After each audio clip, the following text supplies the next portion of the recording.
나는 고양이로서이다 라고 하는 책이 있습니다. 책 제목이 재미있지 않습니까? 이 책은 고양이의 시선으로 인간 사회를 바라보며 우리의 삶에 얼마나 많은 모순이 있는지를 풍자적으로 묘사해주는 그런 책입니다. 이 책의 내용 중에 저에게 특별히 울림으로 다가온 한 문장을 여러분에게 소개해드리고 싶습니다. 어떤 문장인가 하면, 무사태평하게 보이는 사람들도 마음속 깊은 곳을 두드려 보면 어딘가 슬픈 소리가 난다 라고 하는 문장이 제 마음에 울림이 되었습니다. 다시 한번 읽어드릴게요. 무사태평하게 보이는 사람들도 마음속 깊은 곳을 두드려 보면 어딘가 슬픈 소리가 난다. 누구나 공감할 수 있는 내용이죠. 우리 주위를 둘러보면 무사태평해 보이는 사람이 있습니다. 그런데 그런 사람이라 할지라도 마음속 깊은 곳으로 들어가 두드려 보면 왠지 어디에선가 슬픈 소리가 난다는 것이죠. 사람은 누구에게나 자기만의 사연과 아픔이 있기 때문입니다. 제가 칼 세미나, 제자훈련 세미나를 한 10년 전에 제가 받고요. 사랑의 교회에서 이제 하는 행사이기 때문에, 또 세미나이기 때문에 4박 5일간의 그 세미나를 마치고 이제 실습을 하게 되어집니다. 제가 실습한 곳이 강남의 타워 팰리스 한 가정집이었습니다. 그곳에서 제가 받은 세미나 훈련을 이제 그곳에서 실습을 하는데, 그곳에 우리가 생각만 해도 부자 동네잖아요. 그리고 내노라 하는 집의 가정이었는데, 가서 인도를 하면서 기도 제목을 듣는데 우리와 별바 다름없는 슬픈 마음들, 또 안타까운 마음들을 고백하는 것을 들었습니다. 그 가정에도 아픈 사연이 있었고요, 또 억울한 사연이 있었고요, 또 헤어나오지 못하는 어떤 수렁 가운데 있는 고민거리들이 있었음을 보게 되어집니다. 사람은 누구에게나 자기만의 사연과 아픔이 다 있다라는 것이죠. 제가 이 자리에서 우리 대영광교회 성도님 보면 표면적으로만 볼 때는 모르는 분들이 아무런 문제가 없어 보입니다.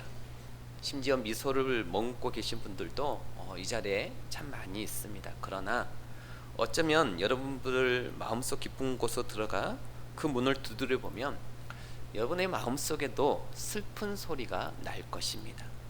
우리의 인생에는 그만큼 수많은 고통과 고난, 또 역경과 어려움, 눈물과 아픔이 있기 때문에 조금만 더 깊이 들어가 보면 슬픈 소리가 나는 것이죠. 그래서 그토록 아파하는 우리에게 하나님께서 오늘 찾아오신다면 과연 우리 가운데 어떤 위로의 말씀을 전해 주실까?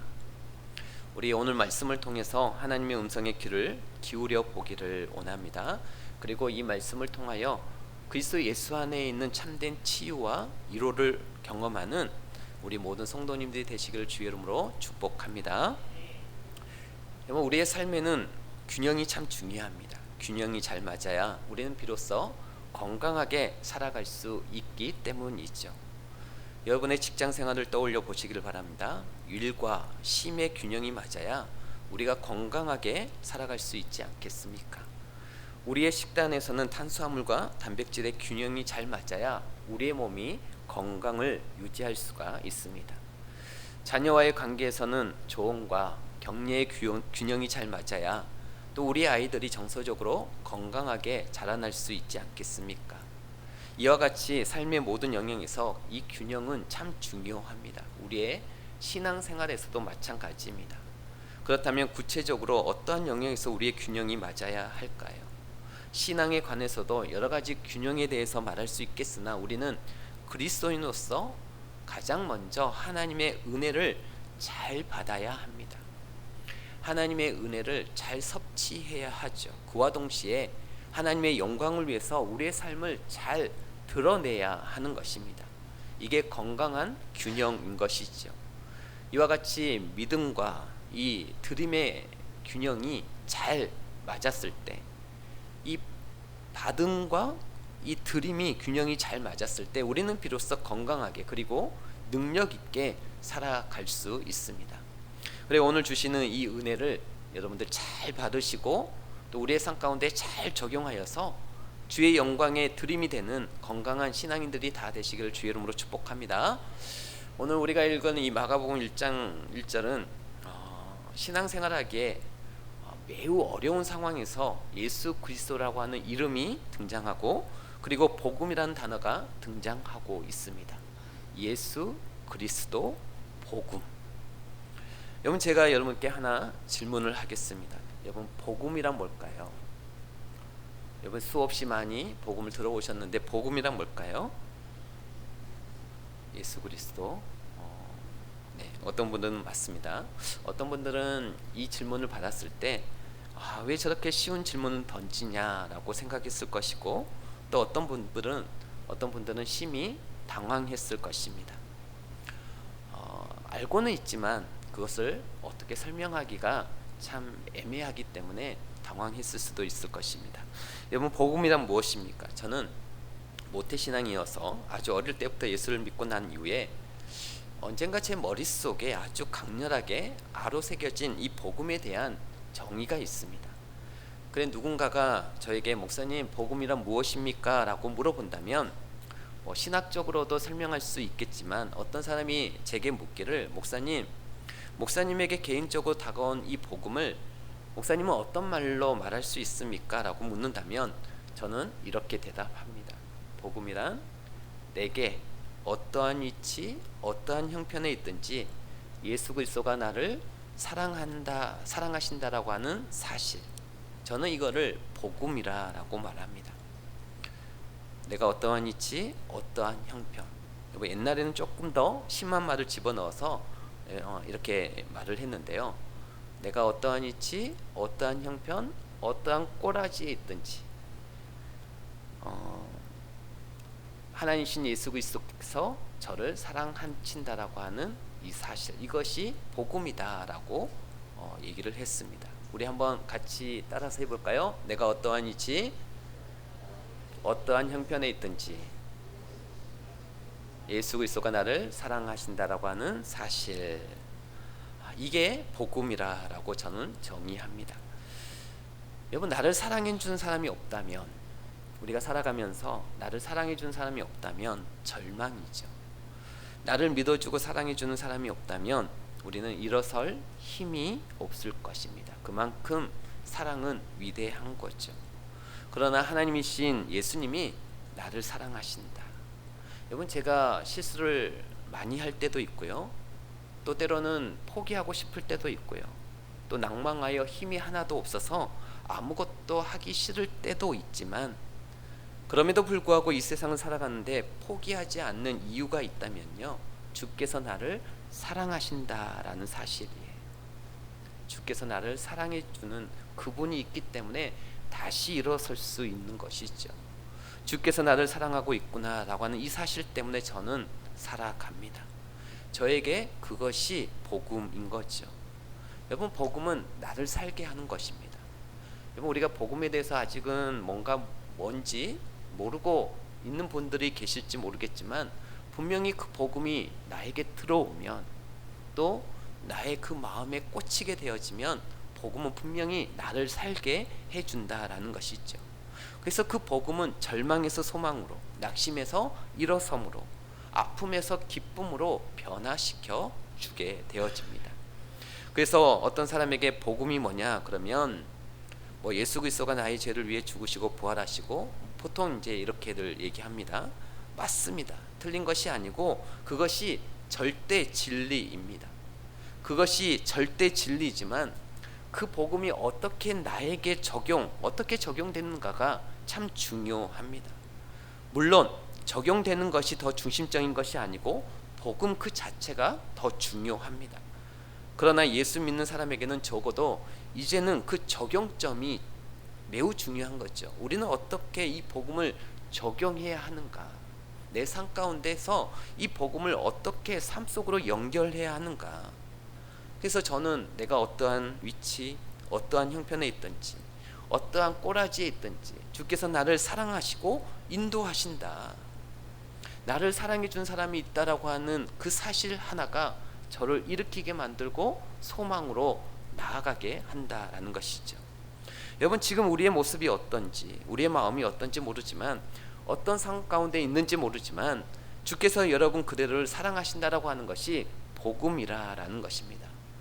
여러분, 예를 들자면 제가 그럴 일이 가끔 있지만, 제가 누군가하고 만약에 싸웠다, 그리고 교회 갔다, 그러면 괜히 제 마음도 좋지 않고 시무룩해지고 힘이 없어집니다. 그래서 그러기 전에 대문을 나서는 순간 성령께서 그러한 부분들을 금방 알려주죠. 네가 잘못했다. 그 순간 저는 나의 행동을 돌아보고 즉시 하나님 앞에 기도하면서 고백합니다. 하나님, 참 제가 연약한 존재입니다. 모순 덩어리인 존재가 저입니다. 그러나 하나님께서 저에게 맡기신 일들이 남아 있습니다. 하나님, 이 실수를 계속해서 연장시키지 말게 하여 주시고, 또 하나님께서 내 마음 가운데 우리가 아까 불렀던, 성가대에서 불렀던 그 평강, 그 평화의 마음을 하나님 저에게 주십시오. 이렇게 기도합니다.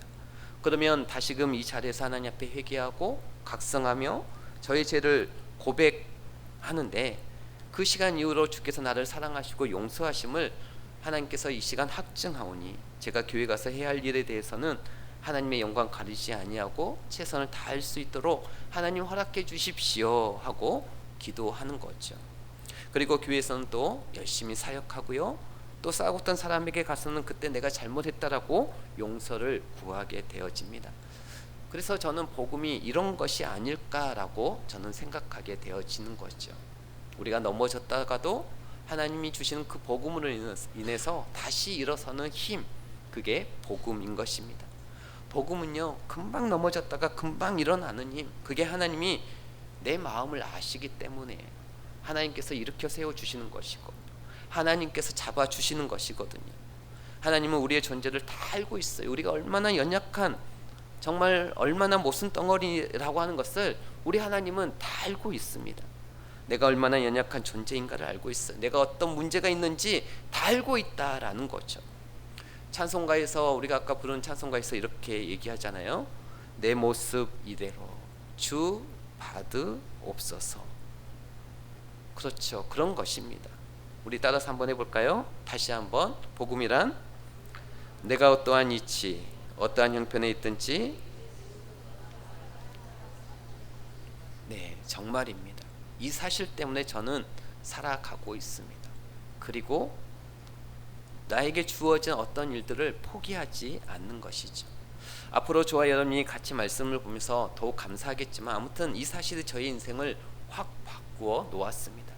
이제 우리가 읽은 이 마가복음 1장 1절을 살펴보겠는데요, 우리가 먼저 이 마가복음 1장 1절을 보기 전에 마가복음 전체를 살펴봐야 합니다. 여러분, 이 마가복음은요, 언제 기록이 되었는가 하면, 많은 신학자들이 말하기를 이 마가복음이 쓰여지게 된 이 배경은 예루살렘이 멸망했을 즈음이라고 얘기합니다. 즉, 예수님이 십자가에 돌아가시고 부활하신 후 약 35년이 지난 후 그 즈음에 이 예루살렘이 멸망하였는데, 보통 이 마가복음이 쓰여진 시점을 예루살렘이 멸망하고 얼마 되지 않아서 마가복음이 쓰여졌을 거라고 말하고 있습니다. 그런데 이스라엘 사람들이 이 당시에 뭘 중심으로 살았습니까? 예루살렘을 중심으로 살았습니다. 그런데 예루살렘이 불에 타고 로마 군병들이 쳐들어와서 하나님의 영광의 상징이었던 이 예루살렘의 성을 다 짓밟아 버렸습니다. 그래, 어떤 사건이 발생하기 시작했습니까? 이 예루살렘이 짓밟아지고, 또 이 성이, 하나님의 임재를 상징하는 이 성이 무너져 버렸기 때문에 사람들은 영적인 고민과 영적인 공황 가운데 들어가게 되어지죠. 우리의 모든 것이라고 생각했던 이 예루살렘이 무너졌기 때문에 그들은 영적인 혼란에 들어가게 되었습니다. 그래서 이 마가복음은 이 예루살렘이 무너졌을 때를 배경으로 하고 있는데, 이때 예수를 믿는 사람들에게 어떤 일이 일어나게 됩니까? 이제는 거짓 선지자들이 판을 치게 되어집니다. 하나님의 성전이 무너졌기 때문에 하나님의 말씀의 계시들이 필요한 그때에 필요했겠죠. 그들에게 정말 영적으로 무너져 있는 그 시기 가운데 하나님의 말씀이 필요했습니다.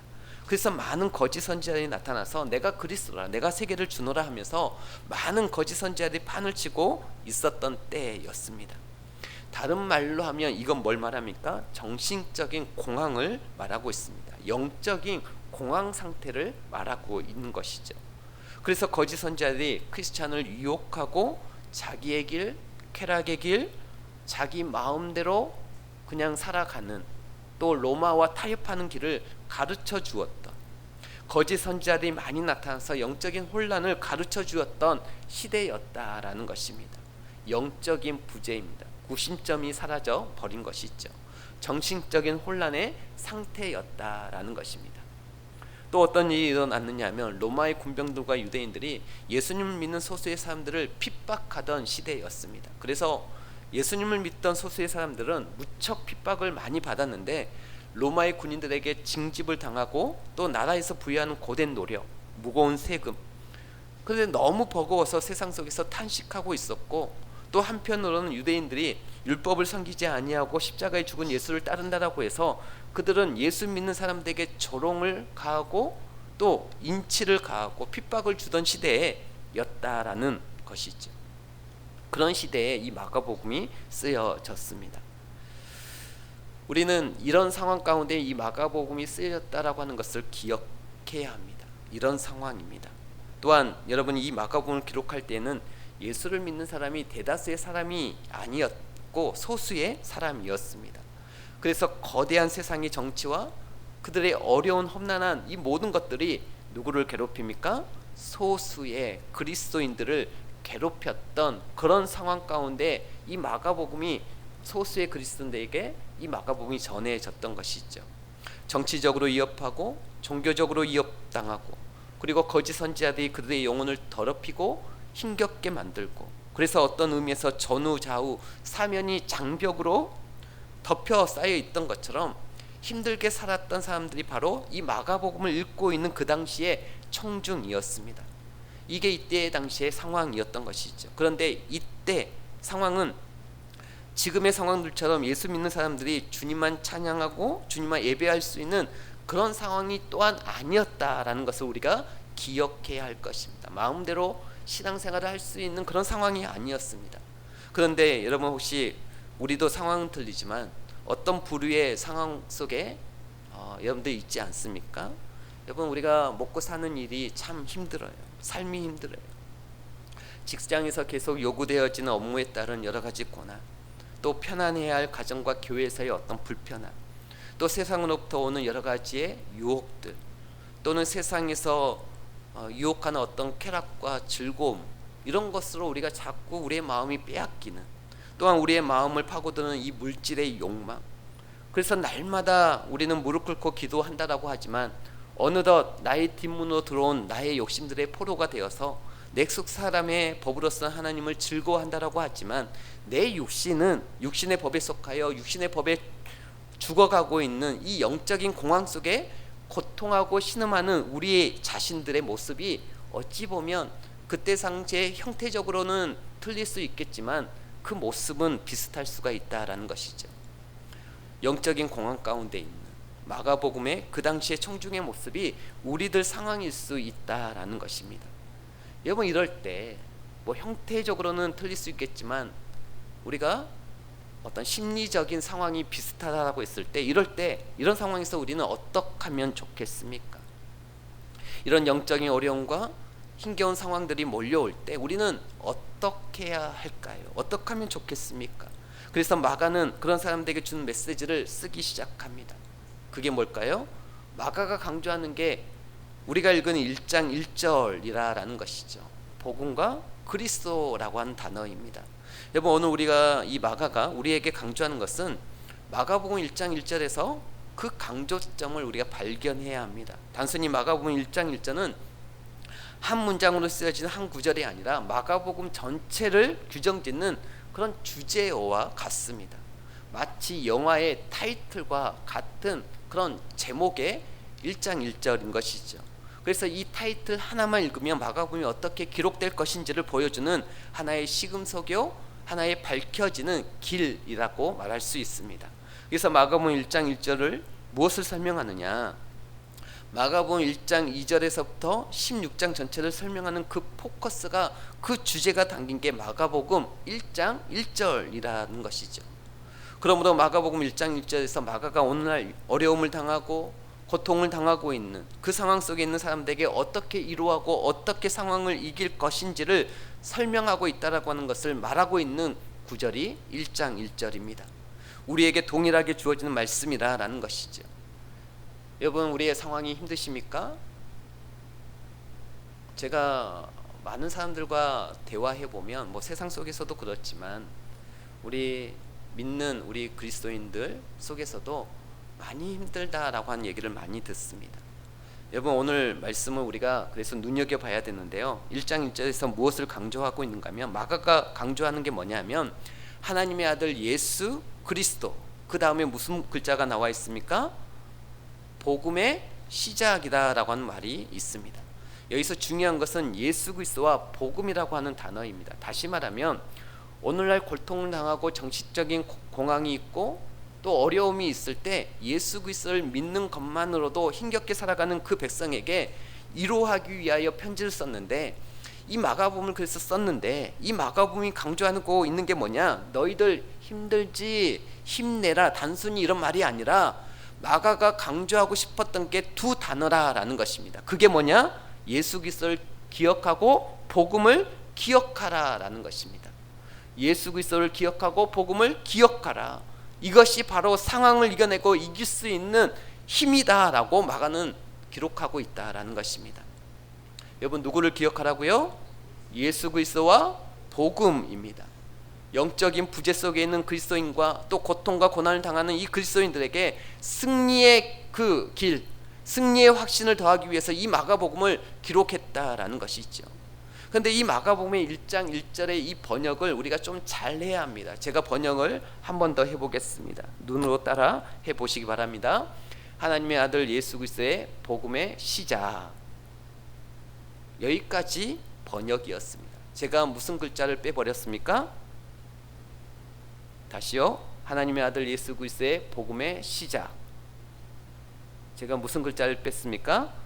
이라라고 하는 동사를 빼버렸습니다. 헬라어 성경을 보니까 동사가 없어요. 그리고 또 마지막에 있는 이 시작이라고 하는 단어들을 우리나라에서는 시작이라고 되어 있는데 다른 번역에서는 다른 말로 기록이 되어 있습니다. 자, 두 번째 번역이 시작됩니다. 하나님의 아들 예수 그리스도의 복음의 모델, 또 다르게 말한다면 패러다임이라고 말할 수 있습니다. 우리 다시 번역해 볼게요. 하나님의 아들 예수 그리스도의 복음의 모델. 이 말은 무엇을 말합니까? 너희가 고난을 당하느냐, 너희가 상황 속에서 어려움을 당하느냐, 또 유혹을 당하느냐, 그 속에서 어떻게 하면 승리할 수 있느냐, 여기서 해답이 뭡니까? 너희는 예수 그리스도의 복음을 기억하라 라는 얘기입니다. 복음의 사람이 된다라고 하는 것이 뭡니까? 오늘의 상황을 이길 수 있는 힘이다라고 성경은 말해주고 있습니다. 복음을 기억하라, 예수 그리스도를 기억하라. 그러면 너희가 승리한다라는 것입니다. 지금 너희가 고통을 당하고 있지만 나중에는 너희가 승리할 것이라고 말해주고 있는 게 오늘 본문 1장 1절이라는 것이죠. 그 다음에 이러한 상황과 인식 가운데 오늘 본문에 보면 하나님의 아들 예수 그리스도, 그 다음에 무슨 단어가 나옵니까? 복음이라고 하는 단어가 나옵니다. 복음. 그런데 여기서 이 복음이라고 하는 단어를 우리가 깊이 생각해 볼 필요가 있습니다. 복음이라고 하는 게 뭘까요? 복음. 복음이라고 하는 단어는 그 당시의 사람들은 이 복음이라는 단어를 듣자마자 어떤 생각이 드냐면, 전쟁에 나갔던 사람들이 이제 전쟁에서 승리를 하잖아요. 그러면 그 전쟁에서 승리를 기다리고 있던 이 가족들이 그 승리를 알려주기 위해서, 옛날엔 차가 없었잖아요. 또 무슨 교통수단이 없었기 때문에 마라톤 잘하는 이봉주나 황영조나 송기정 같은 그런 사람들 뽑아가지고 이제 승리의 소식을 보내게 되어집니다. 승리의 깃발을 쥐어서 보내게 되어지죠. 그러면 이 사람들이 막 눈썹을 휘날리면서 마을 어귀까지 뛰어갑니다. 그게 43.195km라고 보통 얘기를 하죠. 그래서 막이 와서 뭐라고 얘기합니까? 우리가 승리했습니다 라고 얘기하고는 그 자리에서 쓰러집니다. 힘들어서. 우리가 승리했습니다라고 하는 것을 뭐라 그럽니까? 복음이라고 하는 단어를 사용합니다. 그게 복음이에요. 무슨 말인지 아시겠죠? 그래서 복음이 뭐예요? 승리의 소식이다 라는 말입니다. 다시 보십시오. 1장 1절 다시 들어갑니다. 하나님의 아들 예수 그리스도의 그 다음에 뭐라 했나요? 복음이 뭐라고요? 승리예요. 승리의 모델이라는 것입니다. 즉 이 말은 무엇을 말해주고 있습니까? 예수가 복음이다. 이 말은 뭐예요? 예수 안에 있는 사람은 궁극적으로 뭐한다? 승리한다 라는 말이에요. 내가 예수 안에서 복음을 안다. 내가 예수 안에 거한다. 내가 예수를 사랑한다. 이 말은 뭡니까? 나도 지금은 고난을 당하지만 예수 안에서 궁극적으로 승리한다라고 하는 신앙 고백이라 라는 말이죠. 내가 승리합니다. 이게 복음을 믿는 신앙이라는 것입니다. 다시 말하면 복음이라는 게 뭐냐? 2000년 전에 옛 얘기가 아니라 예수님이 우리 가운데 복음으로 다가오시면 나의 과거와 나의 현재와 나의 미래와 나의 인격의 전 역사가 하나님과 연관되어진다라고 하는 것을 말해주는 게 복음이에요. 복음이 나에게 들어오면 하나님과 연관되어집니다. 그래서 복음을 받아들이는 순간 나의 과거를 회개하게 되고 나의 현재가 감사하게 되며 나의 미래가 소망을 가지고 승리하는 삶을 살아가게 된다라고 하는 것이 복음인 것이지. 그러니까 이 말은 무엇을 의미합니까? 나의 인생의 모든 삶이 의미 있는 인생이 된다라고 하는 것을 말하고 있습니다. 그럼 우리의 인생이 의미 있는 인생이 되어져요. 복음이 우리 가운데 들어오면 정말 내가 왜 살아야 하나, 이런 어떤 자괴심에 빠져 있는 사람들이 복음이 들어오면 그 삶의 의미가 부여하게 되어지는 거죠. 여러분, 금천에 있는 작은 식당인데요, 빠시오네라고 하는 식당을 아십니까? 백반집입니다. 아마 금천에서 밥값치곤 제일 싼 식당이 아닐까 그런 생각이 듭니다. 팜스프링에서 교회 쪽으로 이렇게 오다 보면요, 제가 새벽마다 차량 운행하면서 오고 가다 보면 신호등에 걸려서 늘 그 집을 보게 되는데요, 그 식당 들어가는 그 입구 왼쪽에 현수막에 이렇게 이제 걸어놨는데 이런 글귀가 있습니다. 뭐라고 글귀가 있냐면, 사람이 온다라고 하는 것 실로 어마어마한 일이다. 한 사람의 일생이 오기 때문이다. 참 의미 있는 글귀라 제가 기억이 되어지는데요, 우리 인생이 어떤 인생이 되어야 할까요? 여러분, 그렇습니다. 의미 있는 인생이 되어야 하지 않겠습니까? 그래야 하나님이 내 안에 들어오면 내 인생이 이제는 의미 있는 인생이 되기 시작합니다. 하나님이 나를 용서하셨을 뿐만 아니라 지금도 나와 함께 하실 뿐만 아니라 나의 미래까지 함께 계시는 분, 이것을 아는 게 뭐냐? 죄인을 구하러 이 땅에 오신 하나님을 만난 사건이라는 것입니다. 하나님을 만나서 우리의 인생이 변화가 되어집니다. 우리의 가치관이 변화가 되어집니다. 우리의 삶이 달라진다라는 것이죠. 하나님의 사랑을 받으니 변화될 수밖에 없는 것이죠. 전에 사역하던 교회에 한 자매가 있었습니다. 어느 순간 표정이 굉장히 좋아졌어요. 자세히 보니까 칼을 댄 것 같지는 않아요. 그런데 표정이 밝아졌어요. 굉장히 예뻐졌어요. 옛날 같으면 청년부에 나올 때 머리끈 하나 이렇게 묶고 머리 묶기도 힘들면 모자 쓰고 와가지고 머리 안 감은 거 표시 안 내려고 했는데, 어느 순간 이상하게 2개월 3개월 동안 머릿결이 비단결 같고 향수 냄새가 나며 그의 얼굴의 표정이 마치 모델을 뺨치는 정도의 아리따운 아가씨로 이렇게 변해 있는 것을 보게 되어집니다. 그래서 과연 이 청년에게, 여자 청년에게 무슨 일이 일어났는가 물어봤더니만 방긋이 아무 말 하지 않고 웃고만 말아요. 너 뭔가 있지? 아니에요, 전도사. 그때 당시엔 전도사였으니까. 아니에요, 전도사님. 그래, 다시 붙잡고, 아니야, 너 분명히 뭔가 있어. 너 혹시 이성교제하지?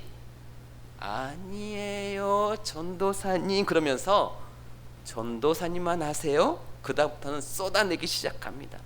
그 형제를 언제 만났고 어디서 만났고 또 만나서 무엇을 하며 아버지 엄마가 무슨 일을 하시고 또 동생이 하나 있는데 좀 걱정이 되어지며, 사실 제가 안 물었거든요. 안 물었는데, 한 마디 물었는데, 뭘 물었느냐, 너 혹시 이성교제하지 않니? 라고 물었는데, 그런데 다다다다다다 막 얘기해요. 왜 그렇습니까? 넘치거든요. 그 사랑이 넘쳤거든요. 이때까지 태어나서 오늘에 이르기까지 한 번도 사랑을 받지 못했던 그녀가 아주 전폭적인 사랑을 받고 나니까 이 사람이 막 미치는 거예요. 그래 묻지도 않았는데 한번 그냥 푹 찌르니까 막 넘쳐 나오는 거예요. 이게 뭐냐? 사랑에 포로된 사람의 특징인 것이죠. 하나님의 사랑에 이 복음에 포로된 자들이 이와 같습니다. 복음이 자랑스러워지거든요. 복음이 내 안에서 넘쳐나면요 자랑스러워져요. 하나님을 자랑하게 되어 있어요. 예수 그리스도를 자랑하게 되어집니다. 그런데 온 우주를 창조하시고 당신의 모든 것을 우리에게 주시까지 그 풍성한 하나님이 우리와 함께하고 있다라고 하는 사실, 그것을 믿고 있음에도 불구하고 오늘 이 나의 삶의 현장에서 그 하나님을 제대로 믿지 못하고 절망의 시련 가운데 주저앉아서 숨도 제대로 못 쉬는 사람이 분명히 우리 가운데 있죠. 우리 가운데 있을 것입니다. 어떻게 하시겠습니까? 복음을 다시 묵상하셔야 됩니다. 복음을 다시 묵상하셔야 돼요. 여태까지 20년 30년 다녔다라고 해서 나의 신앙이 자라온 거 아니잖아요. 내가 목사고 장로고 권사고 집사인데 여러분 그게 무슨 상관이 있습니까? 우리 집안이 3대째 신앙을 이어받고 있는데 그게 무슨 상관이 있냐고요. 내가 초등학교 때부터 크리스마스 때부터 교회 다녔다고요. 그게 무슨 상관이 있겠습니까? 그리고 오늘도 예배 드리러 왔잖아요. 그게 무슨 상관이 있냐라는 거예요. 여러분 이사야서에 보면은 사람들 보고 하나님은 이사야에게 뭐라고 말씀하시느냐면, 이사야야 지금 쟤네들이 뭐 하고 있는 줄 아니? 쟤들은 예배 드리고 있는 게 아니라 마당만 밟고 갈 뿐이야 라고 말씀하십니다. 전 여기에 있는 여러분 한 사람 한 사람이 복음의 능력을 오늘 만났으면 좋겠습니다. 저는 여러분들 가운데 굉장히 마음이 힘든 사람이 있다라고 생각합니다. 죄인을 구원하시기 위해서 우리의 삶 속에 들어와서 우리를 격려하시고 치료하시고 위로하시고 극복해 하시고 우리의 삶에 이 억울한 모든 것들, 우리를 얽매이는 모든 것들을 해방시키기 위해서 오신 예수님의 그 살아계심이 지금도 생생함에도 불구하고 그 생생함 앞에 내어놓지 못한다면 안 되죠. 그 살아계신 하나님, 지금도 역사하시는 그 하나님, 그래서 예수 그리스도가 내 안에 있다라고 하는 것은 여러분 작은 일이 아니에요. 하늘의 하나님이 내 속에 있다라고 하는 얘기입니다. 그래서 복음 안에서 기도하면 이 복음 안에서 내가 그 복음을 믿고 받아들이는 그 가운데 우리가 기도하면 그 기도가 응답이 되어지는 것이죠. 우리가 기도하면 북한 땅이 열릴 것이고요, 예수 믿는 사람들이 똘똘 뭉쳐서 바른 진리를 위해서 노력하면 어떤 일이 발생합니까? 이 나라의 정치, 경제, 사회 모든 분야가 바뀔 것이다 라고 의심치 않는다라는 것입니다. 지금 한국 교회는 너무나 나눠져 있어요. 너무나 사사오열 분열이 되어 있습니다. 여러분 우리가 하나가 되어져서, 우리 교회만이라도 하나가 되어져서 그 복음 안에서 그 진리를 향하여서 우리에게 주신 하나님의 그 사명을 우리가 함께 나아간다면 분명히 우리 안에 복음의 능력이 나타날 것입니다. 복음은 승리입니다. 우리는 그 승리를 확보한 사람들입니다. 그렇지 않습니까? 여러분 내 옆에 있는 사람만 그렇습니까? 그렇지 않죠. 말씀을 맺겠습니다. 여러분에게 있어서 복음은 무엇입니까? 복음이 우리를 바꾸어 놓으셔야 됩니다. 복음이 우리를 바꾸어 놓으셔야 돼요. 오늘부터 기도하면서 복음을 기억하십시오. 그러면 여러분이 바뀔 것이고 여러분의 가정이 바뀔 것이며 이 금촌이 달라질 것입니다. 파주 지역이 변화될 것입니다. 그리고 그 승리는 우리에게 주어질 것입니다. 여러분 오늘 오후에는 제가 믿음에 대해서 그동안 제가 살아오면서 그 믿음이 무엇인가에 대한 정의를 말씀드리려고 합니다. 여러분 우리 가운데 믿음은 너무나 중요하죠. 하나님께서 가장 기뻐하시는 게 믿음입니다. 그 믿음이 우리가 어떠한 믿음이어야 하는지 말씀을 드리려고 합니다. 우리 모든 성도님들이 말씀을 사모하시고 복음을 우리 안에 살아 움직이게 하셔서 내가 변화되어지고 승리케 하여 주시는 하나님의 함께 하심이 우리의 삶 가운데 능력으로 나타나시기를 주의 이름으로 축복합니다.